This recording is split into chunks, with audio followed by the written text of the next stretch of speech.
You know, we live in a world that's subject to all of the broken systems and institutions that are part of this world system. And so we see all around us that, you know, this is a culture that despises death. And so by virtue of despising death, we don't do a great job of taking care of old people. And you just have to go inside and smell relatively poorly run old person's home to be shocked into the fear of is this going to happen to me?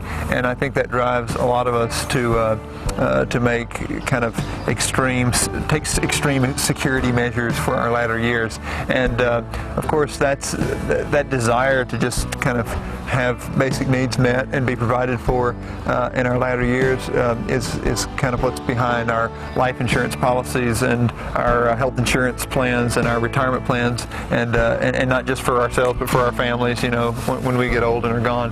And I think, you know, it's a good question to ask whether you know, God loves our 401ks. You know, does God want us to be sort of storing up treasures in the market so that we can make sure that we're taken care of when we're old?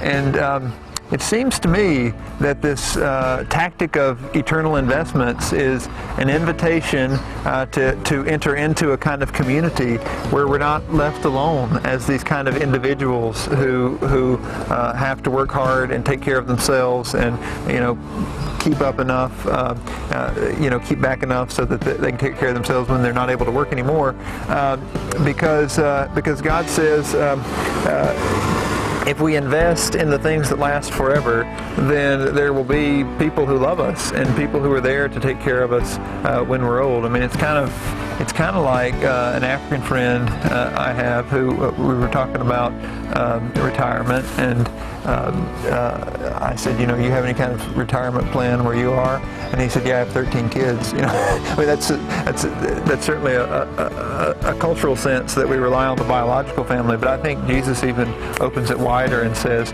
you know, you're being invited into a new family, and while it might include the people that you share blood with, it includes people of every tribe, tongue, and nation.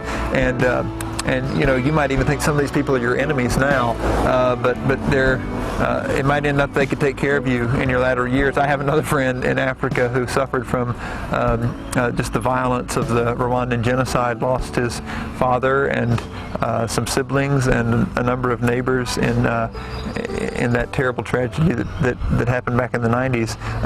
And his mother's still alive and still in Rwanda, and asked him once, you know, who takes care of your mother now?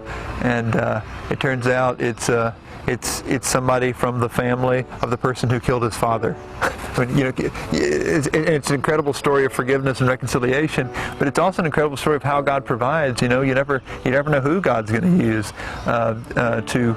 because this family of God, where we become brothers and sisters by virtue of being baptized into Jesus, it brings us into relationship with people, and those are not just kind of like feel-good relationships, but they're relationships that can sustain us, that can even keep us in our latter years. And I think that's a real alternative to consider when 401ks are turning into 101ks overnight, and when, you know, the health insurance systems that we have seem to fail us so often, and will drop you, you know, if you have too many conditions, or won't even let you on if you have a pre-existing condition.